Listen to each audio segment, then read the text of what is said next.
Alléluia. Nous prions pour la parole. Père éternel Dieu, nous te bénissons pour ta grâce et pour ta faveur qui nous a fait aujourd'hui, Seigneur, et tes bontés révélées ce matin pour nous. Père, nous voulons partager ta parole. Nous demandons l'assistance du Saint-Esprit qui nous conduise, qui nous inspire et qui nous révèle, qui dispose nos cœurs afin que notre terrain, Seigneur, soit une bonne terre là où ta sémence, Seigneur, va tomber et produire des bons fruits. Dans le nom puissant de Jésus, nous t'avons ici prié. Toi qui as le pouvoir de faire au-delà de ce que nous t'avons demandé, que toute gloire te revienne. Dans le nom puissant de Jésus, nous disons Amen. Amen.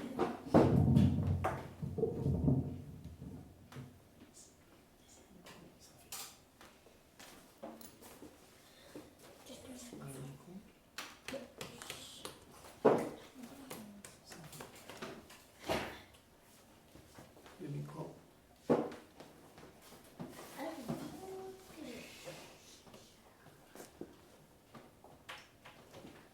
Pendant que-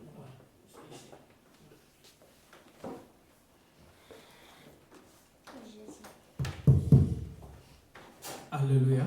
Amen.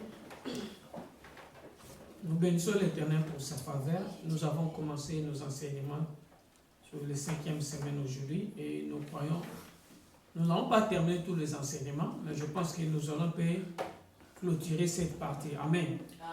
Amen. Aujourd'hui, nous avons parlé sur la révélation et la doctrine l'autre fois.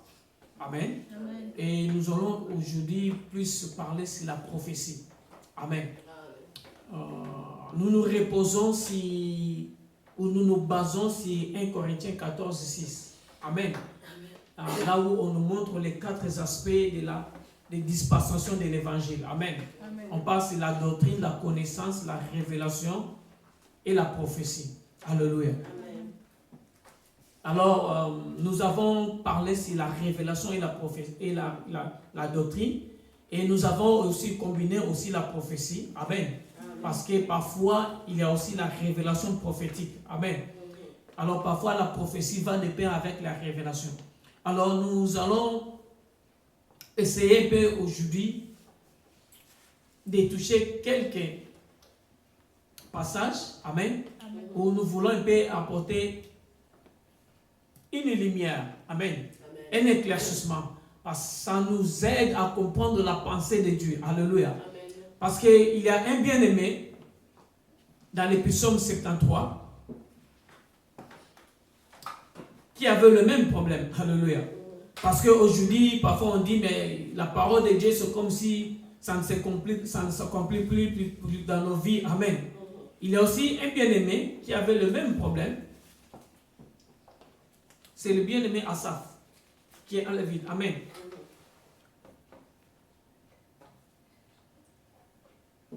Il faisait aussi la méditation, comme nous, pour comparer sa vie avec celle des païens. Amen. Mais le bien-aimé a compris une chose.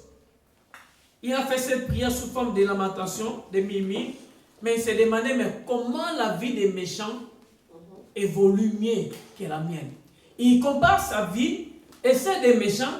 Il se dit, mais comment ils évoluent? Comment tout leur business, tout ce qui touche évolue? Leurs enfants sont en bonne santé, ils terminent les écoles, les études, ils sont embauchés, ils ont des bons boulots, leur business marche. Mais moi, quand je compare ma vie, moi qui crée l'Éternel, je me suis donné à craindre ton nom. Amen. À craindre le nom de l'Éternel et à marcher selon sa parole. Mais quand je compare ma vie à celle de ceux de méchants, de ceux qui ne craignent pas l'Éternel, de ceux parfois qui se disent qui est l'Éternel pour que nous le craignions. Mais leurs affaires marchent. Alléluia. Les affaires marchent. Mais quand je regarde ta parole, alléluia. Et parfois aussi on se dit ça. Il dit quand je regarde les promesses de l'Éternel, je ne vois pas les promesses de l'Éternel se manifester, s'accomplir dans ma vie. Mais pourtant, quand je vois les païens, je vois c'est comme si que les promesses de l'Éternel s'accomplissent dans leur vie. Et il dit que, mais je me suis dit, mais pourquoi je me suis donné des peines à craindre l'Éternel? Et il dit, mais parfois j'essaie de copier les méchants. Mais ma conscience me reproche. J'ai dit, mais je vais trahir les noms de l'Éternel. Je vais trahir les noms de l'Éternel. Et qu'est-ce qu'il a dit? Pendant qu'il méditait, il va dire, mais jusqu'à ce que je suis entré dans ton sanctuaire pour comprendre ces mystères. Alléluia. Donc parfois cela nous manque. C'est pourquoi Jérémie 33 dit, invoque-moi, je te répondrai, je te montrerai des choses cachées que tu ne connais pas. Notre problème, parfois, nous ne comprenons pas la pensée de la parole de Dieu. Et voilà pourquoi cela nous pousse à murmurer. Alléluia. Le Seigneur a dit, le prince de ce monde a un prince. Et il dit que c'est la Bible, qu'est-ce que la Bible dit? Ceux qui veulent vivre pieusement, ils seront quoi? Persécutés. Alléluia. C'est pourquoi nous disons, nous mettons toujours en doute la prédication, cette doctrine de la prospérité. Amen. Parce que ça égare. Quand vous regardez même l'enseignement, vous voyez que comparé par rapport aux Écritures, ça ne marche pas. On nous dit que les chrétiens doivent être dans le luxe. C'est pourquoi vous les voyez, même les serviteurs, vous voyez dans le luxure. Mais la Bible dit, ceux qui veulent vivre pieusement, ils seront persécutés. Mais on nous prêche à éviter la persécution. Quand tu es persécuté, c'est comme si tu es sous la malédiction. Alléluia. Les bien-aimés aussi, les bien-aimés à ça aussi, a expérimenté cela. Alléluia. Et bien il dit, jusqu'à ce que je suis entré dans le sanctuaire. Quand on dit dans le sanctuaire, c'est dans la présence de l'Éternel. Et j'ai réussi la révélation. Maintenant, j'ai compris la fin des méchants. Alléluia. Alléluia. Il dit, j'ai compris leur fin. C'est quand il est rentré dans la présence de l'Éternel, il a reçu la révélation. Alléluia. C'est alors il a compris. Oh, c'est ce que tu leur réserves. Donc tu leur donnes le peu de temps de se réjouir dans ce monde. Mais leur fin est désastreuse. Alléluia. Voilà pourquoi, quand on ne comprend pas la pensée de Dieu dans les Écritures, nous répétons les Écritures telles qu'elles. Alléluia. Sans entrer dans la pensée, nous avons dit, les Écritures, c'est la pensée de Dieu. Amen. C'est un livre codé. La Bible, c'est un livre codé. Si tu te bornes seulement dans ce qui est écrit dans les écrits, tu vas commencer à murmurer comme Asaph. Et jusqu'au point, tu risquerais même de perdre ta foi. Alléluia. Amen. Voilà pourquoi beaucoup de chrétiens ont perdu leur foi. Voilà beaucoup de chrétiens sont écartés de leur doctrine. Amen. Ils ont appris des doctrines, des démons. Alléluia. Ils sont allés recourir derrière Baal. Parce qu'ils n'avaient pas compris. Parce que là, on leur présente aussi la même chose. Souvenez-vous. Luc 4, la tentation du Seigneur Jésus-Christ. Qu'est-ce que l'ennemi lui a présenté? Alléluia. Amen. Il dit, je te donnerai tout parce qu'il m'a été donné.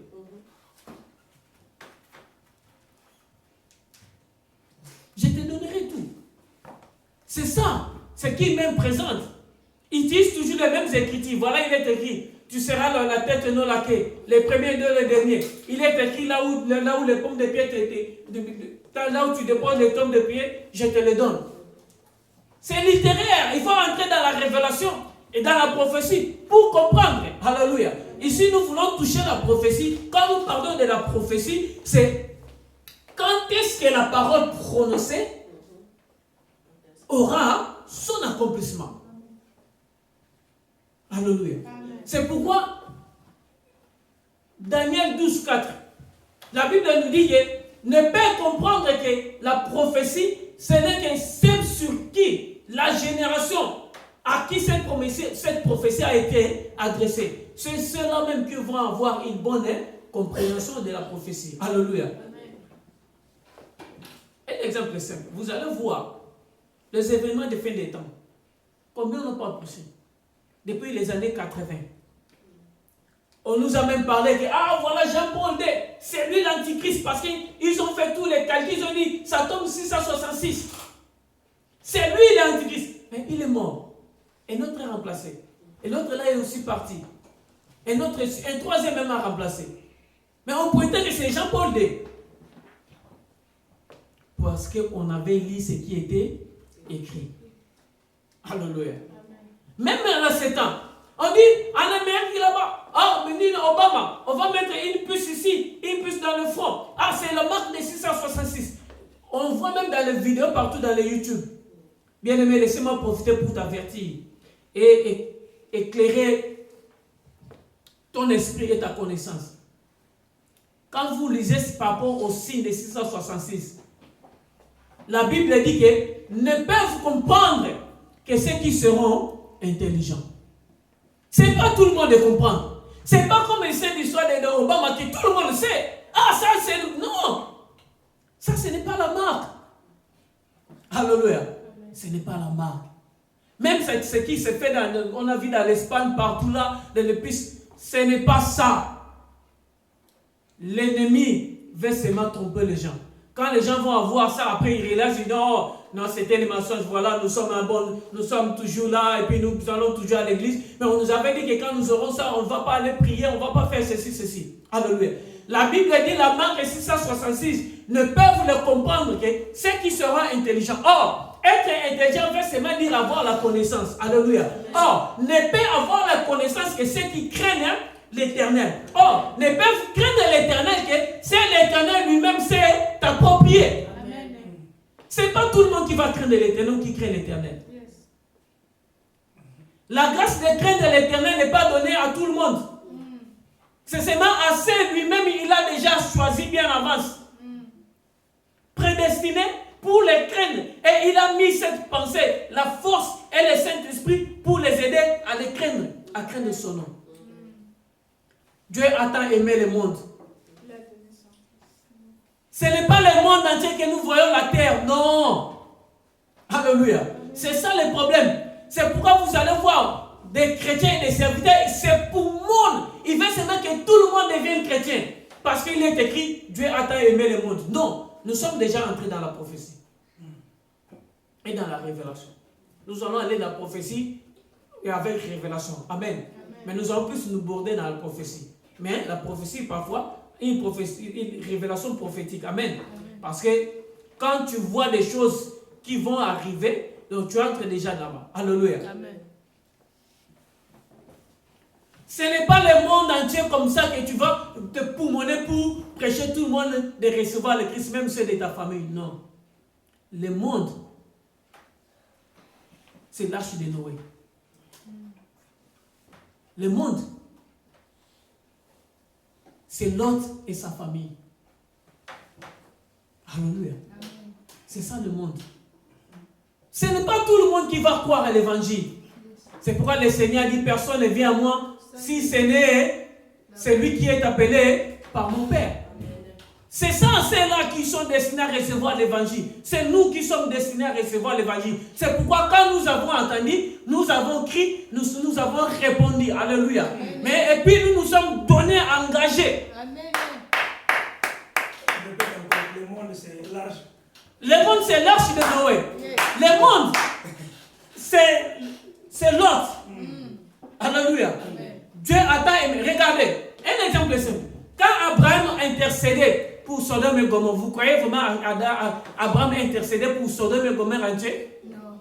La pensée d'Abraham, ce n'était pas pour tout le peuple de Sodome et Gomorrhe. Yes. Il se souciait de son neveu et sa famille. Yes. Voilà pourquoi il commençait à dire, même 10, même il commençait à 10, à 20, il commençait à descendre. Parce que son souci était qu'il savait le nombre de la famille de l'autre. Il savait que son neveu avait sa femme et ses 2 filles. Or, Abraham, c'est l'image du Père. Amen. Donc, quand Dieu a aimé l'autre, Abraham a aimé l'autre, il a intercédé. Alléluia. Amen. Donc, voilà pourquoi, si on lit les Écritures telles qu'il est, l'ennemi viendra nous présenter autre chose. Il dit, voilà, tu ne vis pas la réalité, voilà ce qui est écrit. C'est ce qu'il est venu faire avec présenter le Seigneur. Si tu es le Fils de Dieu, transforme ceci. Si tu es le Fils de Dieu, descends. Alléluia. Parce qu'il est écrit. C'est ça même aujourd'hui, des serviteurs et des frères, des sœurs perdent. Ils se perdent et se laissent séduire parce qu'on les présente ce qui est écrit. Ce qui est écrit, tu les écris. Mais quand l'Esprit vient, il donne la révélation, il nous donne l'explication, nous comprenons. Voilà pourquoi nous disons que, puisque la parole de l'Éternel est une prophétie, toute parole prononcée a son accomplissement dans le temps et dans l'espace. Amen. Nous serons les premiers et non les derniers. Quand? Dans quel contexte? La tête et non la queue. Quand? Partout où tu piétiras, mettras les pommes de tes pieds, je te le donne. Comment et quand? À qui? Alléluia. Donc comprenons qu'il y a l'accomplissement de la parole dans son contexte, dans sa génération. Il est vrai que la parole de l'Éternel est éternelle. Parce que la parole c'est le même éternel. Alléluia. C'est une tautologie, mais c'est de la façon d'expliquer. Amen. Donc c'est-à-dire que ça peut avoir des effets par rapport à la foi d'une personne. Amen. Par rapport aussi à la grâce et à la faveur de Dieu. Amen. On doit comprendre une chose. Ta foi, notre foi ne peut pas être plus grande que la grâce. Amen. Alléluia. Notre foi n'est pas plus grande que la grâce. Et notre foi ne peut pas attirer quelque chose que la grâce n'a pas disposé. Alléluia. Amen. Il y a beaucoup d'erreurs que nous commettons. Et, homme de Dieu, prophète, le peuple de Dieu sont parfois dessus parce qu'ils veulent faire l'expérience, je ne sais pas, l'extravagance de sa foi, aller demander au-delà de ce que la grâce a disposé. Tu n'en auras pas. Que ce soit la grandeur de ta foi, je ne sais pas, même si tu as la foi illimitée, aussi longtemps que la grâce n'a pas disposé ce que tu désires, tu n'en auras pas. Parce que la grâce, c'est un champ, est comme un champ. Et la foi, c'est comme un... Non, comme un... Comment on appelle ça? Les champs magnétiques, comme un aimant. Tu vois? La grâce, c'est un champ, les magnètes. La grâce, c'est le champ magnétique. Et maintenant, la foi, c'est le magnétique qui est dans le champ. Vous voyez? Quand vous avez les métaux, vous mettez le magnétique là, il opère que dans la distance de sa capacité. Quand quelque chose est au loin, il ne va pas l'attirer. Quels que soient les efforts que vous allez fournir. Les mains ne vont pas l'attirer. Alléluia. C'est ça les champs. Donc ce que la grâce n'a pas disposé, même si, écoutez, David a gêné pendant 7 jours sans rien manger, sans boire. Mais parce que la grâce n'avait pas disposé que cet enfant survit. Malgré la foi de David. Moïse, l'homme selon le cœur de... Plutôt, Moïse, l'homme qui parlait, Dieu déclare, je parle face à face. Qui s'est communiqué avec Dieu. Face à face, j'ai dit, c'est littéraire. J'ai dit par rapport à ce qui est écrit. Parce que la Bible nous dit, personne n'a vu l'Éternel. Personne n'a jamais vu le Père. Alléluia, c'est le Seigneur qui l'a dit. Mais ça, le Seigneur lui-même déclare par rapport à ses frères. Mais Moïse, qui rencontre Dieu comme ça, il lui demande d'entrer au Canaan. Parce que la grâce ne lui avait pas réservé cette opportunité, malgré la foi de Moïse. Il n'est pas entré. Voilà pourquoi un mauvais enseignement pousse les frères à aller demander au-delà de leur grâce. Et quand il ne reçoit pas, il est déçu. Elle est déçue. Et c'est l'ennemi qui vient. Quand tu décides à ta foi, c'est l'ennemi venant qui vient te proposer. Alléluia. C'est ça le prophète. Voilà pourquoi nous voyons beaucoup de gens abandonner la foi. Parce qu'il était enseigné que ta foi peut attirer tout ce que tu veux. Et il n'a pas réussi, il est déçu. Et l'ennemi maintenant vient lui dire, ah voilà. Voilà là où tu es parti. Tu n'as pas réussi, mais moi je peux te le donner. Très facile. Alléluia. Amen. Que l'Éternel te bénisse, que l'Éternel t'ouvre les yeux et à comprendre. Nous allons prendre quelques versets.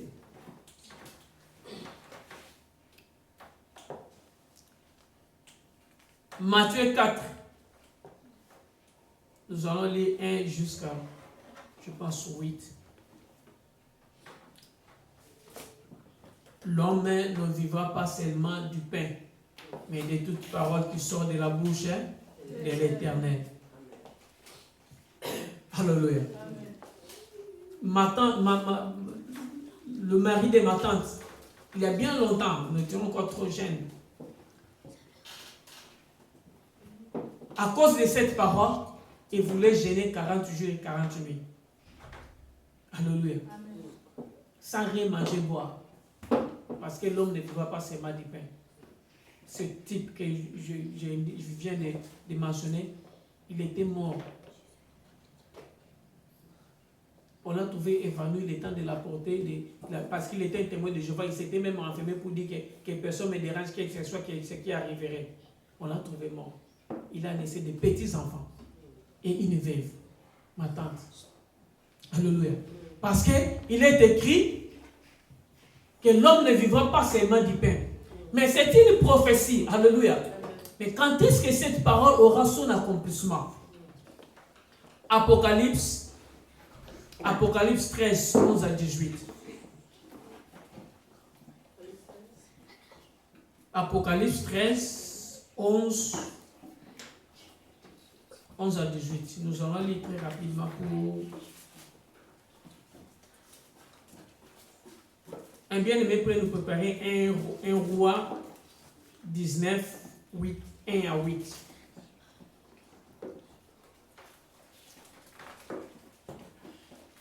Je lis très rapidement Apocalypse 13, dans le nom de l'Éternel, dans le nom de Jésus. 11. Puis j'ai vu monter de la terre une autre bête qui avait 2 cornes, semblables à celle d'un agneau, et qui parlait comme un dragon. Elle exerçait toute autorité de la première bête à sa présence, et elle faisait que la terre et ses habitants adorent la première bête, dont la blessure mortelle avait été guérie. Elle opérait des grands prodiges, même jusqu'à faire descendre du feu du ciel sur la terre, à la vie des hommes.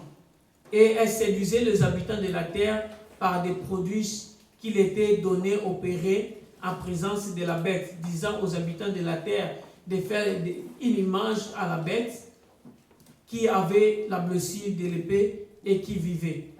Et il lui fit donner d'animer l'image de la bête afin que l'image de la bête parlât et qu'elle fit que tous ceux qui n'adoraient pas l'image de la bête fissent tuer. Et elle fit tout petit et grand, riche et pauvre, libre et esclave, reçut une marque sur leur front, sur la main droite et sur leur front. Et que personne ne put acheter ni vendre sans avoir la marque, le nom de la bête ou le nombre de son nom. C'est ici la sagesse, que celui qui a de l'intelligence calcule le nombre de la bête, car c'est un nombre d'hommes, et son nombre est 666. Alléluia. Amen. Maintenant, quand nous voyons un roi 19, 18. 19. Quelqu'un est prêt pour nous lire? Lisez un peu dans haute voix. Akab rapporta à Jézabel tout ce qu'avait fait Élie, et comment il avait tué par l'épée tous les prophètes. Jézabel envoya un messager à Élie pour lui dire que le Dieu me traite dans toute leur rigueur. Si demain à 7 heures, je ne fais pas de ta vie ce que tu as fait de la vie de chacun d'eux. Élie, voyant cela, s'éleva et s'en alla pour sauver sa vie. Il arriva à Beersheba, qui appartient à Juda, et il laissa son serviteur. Pour lui, il alla dans le désert où, après une journée de marche, il s'assit sous un génie. et demanda la mort, en disant, c'est assez, maintenant Éternel, prends mon âme, car je ne suis pas meilleur que mes pères. Il se coucha et s'endormit sous un genêt, et voici un ange lui toucha, et lui dit, lève-toi, mange. Et regarda, il y avait à son chevet un gâteau cuit sur le pierre chauffée et une cruche d'eau. Il mangea et but, puis se recoucha. L'ange de l'Éternel vit une seconde fois et le toucha et dit, lève-toi, mange, car le chemin est trop long pour toi. Il se leva, mangea et but. Et avec la force que lui donnant cette nourriture, il marcha 40 jours et 40 nuits, jusqu'à ce qu'à la montagne de Dieu à Horeb. Amen. Amen. Nous allons aussi lire le passage qui vont accompagner ça. À cause du temps, nous n'allons pas lire ça.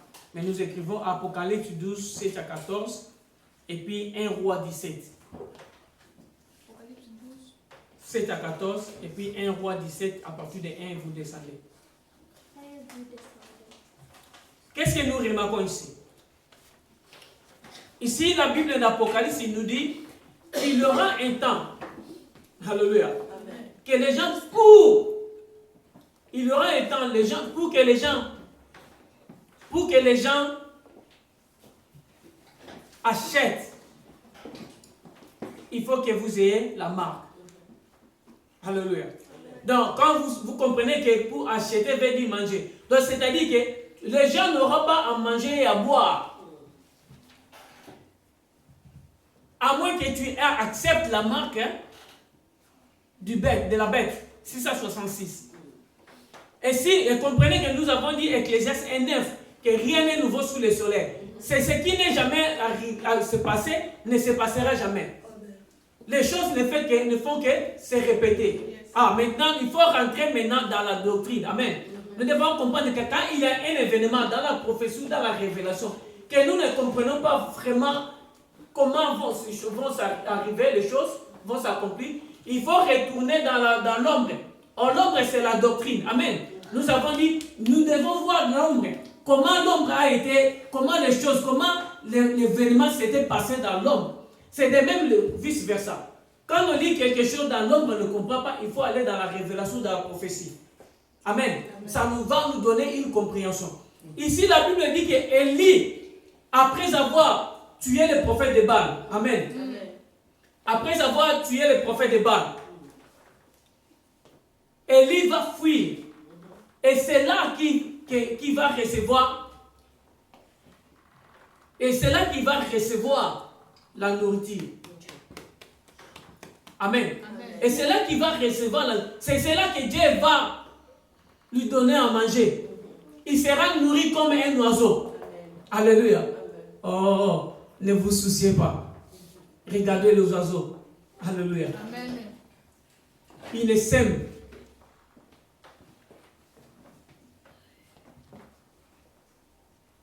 Et ils ne s'aiment. Non, laissez-moi terminer cette partie, puis on va continuer. Ouais. Les oiseaux, ils ne s'aiment et ne moissonnent, mais le Père les nourrit. Élie a été nourri comme un oiseau, comme un petit enfant. Il n'avait rien. Il fouillait. Alléluia. Amen.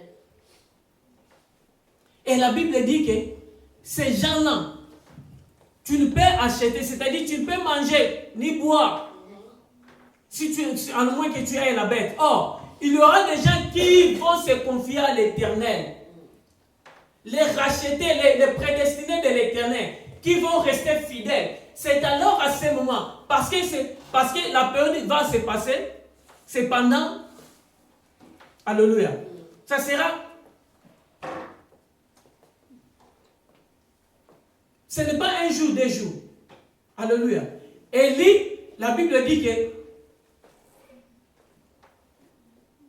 laissez-moi terminer cette partie, puis une autre décision va changer. Alléluia. Amen. Que ces gens pour s'y vivre, puisqu'ils ne vont pas acheter. Amen. Ils vont seulement mettre leur foi, à l'Éternel leur Dieu. Amen. Alléluia. C'est alors l'Éternel va s'occuper d'eux. C'est alors que cette parole va s'accomplir.